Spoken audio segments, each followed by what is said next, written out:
வெளியே இருந்து நம்மளை யாருமே வந்து அடிக்கலாம் தேவையில்லை. அடித்தா நம்ம திருப்பி அடிச்சிடணும், இல்லை வேறு மாதிரி பதில் கொடுத்துடணும். பட் உள்ளேருந்து அடிக்கும் போது கொஞ்சம் வலிக்கும் இல்லையா?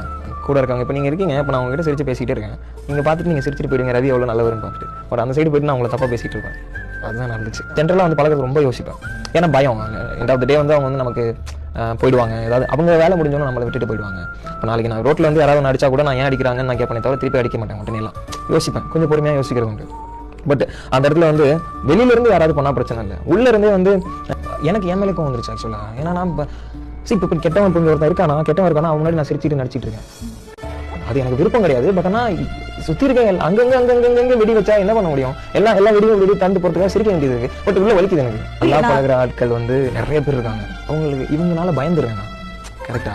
அவங்க வந்து இப்படி பண்ணாலும் நம்ம இப்படி பண்ணி இப்படி மாற்றிக்கிற இதுலேயே வளர்ந்துட்டாங்க. நான் பண்ண தப்பு எல்லாரையுமே உண்மையை நம்புறது மட்டும்தான். அது நான் ரொம்ப ரிக்ரெட் பண்ணுற ஒரே ஒரு விஷயம், எல்லாரையும் நம்பி ரொம்ப கம்ஃபர்ட்டாக இருக்கக்கூடாது. இவ்வளோ நேரம் ஜாலியாக பேசிகிட்டு இருக்கேன், நீங்கள் ஜாலியாக பேசுறது மட்டும் எடுத்துக்க மாட்டீங்க. ஜாலியாக பேசிட்டு என்னையால் ஜாலியாக இருந்துட்டு கடைசியில் நீங்கள் என்னையே அடிக்கும்போது வலிக்குது. அவங்களுக்கு தேவையான விஷயத்தை மட்டும் என்கிட்ட கொடுத்துட்றாங்க. எனக்கு தேவையான விஷயத்தை யாரையும் யோசிக்கிறது கிடையாது.